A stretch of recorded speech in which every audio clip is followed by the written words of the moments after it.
अ, सबसे पहले ये बताइए ये फ़िल्म इसको मणिशंकर तो एंटी वॉर फ़िल्म कह रहे हैं, तो इस एंटी वॉर फ़िल्म में आपके किस तरह की किरदार होगा? इस एंटी वॉर फिल्म में मैं जो किरदार निभा रही हूँ वो एक स्मॉल टाउन लड़की का किरदार है, उसका नाम है लच्छी। एंड वो जो कंट्रीब्यूट करती है पिक्चर को इज़ द इनोसेंस, जो मासूमियत है बॉबी में, वो लच्छी का रिलेशनशिप है बॉबी के साथ। So that is what he is trying to protect, he is trying to protect his innocence. And that is basically what Lachi's character is all about in this anti-war film, as you like to put it. Yes, if there is no innocence and agar मासूमियत नहीं होती, then what are we there for? What are we fighting for? You know, if we're not fighting for our mothers and our sisters and our daughters and our, you know, future children, then who are we going out there and fighting for? That's what the film is all about.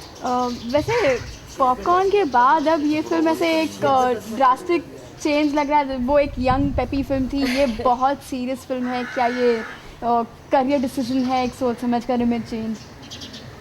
नहीं, मुझे समझ में नहीं आता जब भी press people मुझे पूछते हैं कि करियर डिसीजन है, क्योंकि आई थिंक जो भी एक्टर्स हैं फिल्म इंडस्ट्री में उनको अलग अलग पिक्चर करने हैं।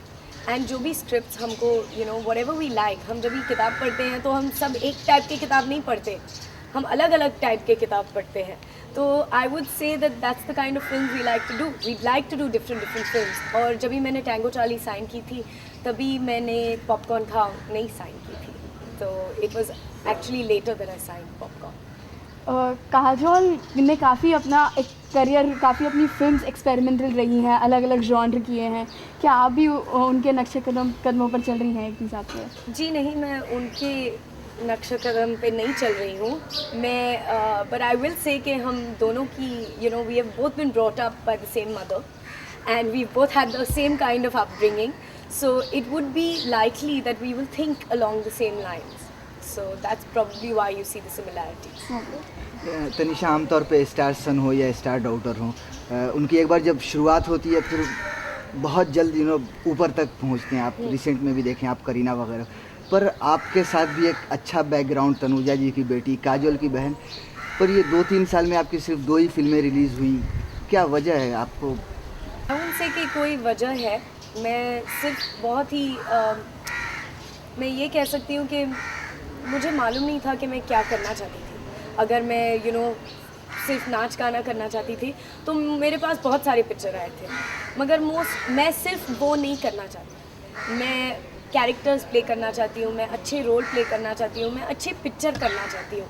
And that is I think sorely lacking in the film industry. It takes time, you will see that even people that start doing good films, they only start, you will realize that वो सिर्फ बहुत कम पिक्चरें करते हैं, क्योंकि अच्छे picture जो बनते हैं या अच्छे स्टोरीज़ जो आते हैं आपके पास वो बहुत कम आते हैं। फिर भी आप समझती हैं कि आप चूक गई पिछली 2 फिल्मों में, क्योंकि शू भी नहीं चली आपकी, पॉपकॉर्न भी नहीं चली? नहीं, मुझे लगता है कि मैं नहीं चुकी। No, I will not say that. मेरे पास एक बहुत ही अच्छी स्क्रिप्ट आई थी। अगर कोई हाँ डेफिनेटली परफॉर्मेंस में अगर मेरी कोई गलती थी या कोई प्रॉब्लम्स थे तो I will only improve with time. But I will say if the films didn't run, that is also up to the audiences and up to the directors and up to the entire project. अगर जब भी picture चलती है तभी आपको credit देना पड़ता है सबको, डायरेक्टर को, म्यूज़िक डायरेक्टर को, को स्टार्स को, सबको। मगर चुकती है तो सिर्फ मुझे आप डिस्क्रेडिट नहीं कर सकते। तो आपको लगता है कि आपको आपकी फैमिली का ये मिल रहा है, एडवांटेज मिल रहा है बॉलीवुड से, उस तरह की फिल्में आपके पास आ रही हैं आगे फ्यूचर में? या हाँ, डेफिनेटली एडवांटेज मिलता है। जो फैमिली में जब भी कदम लेना है तभी एडवांटेज मिलता है, मगर आपको अपने आप को प्रूव करना पड़ता है और वो अपने बल पे करना पड़ता है, कोई आपको सपोर्ट नहीं करेगा उसमें। आगे और आप कौन कौन सी फिल्में कर रही हैं?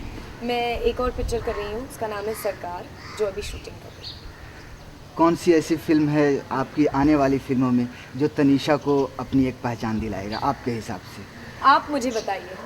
नहीं, आने वाली फिल्मों में, क्योंकि आने वाली फिल्मों में मैंने नहीं देखा, आपकी जो गुजरी है वो देखी है मैंने। मैं ये कह रही हूँ कि मेरे ऑडियंसेस को डिसाइड करना पड़ेगा कि कौन सी पिक्चर मेरी पहचान बनेगी। क्योंकि I am new and I am trying all kinds of roles.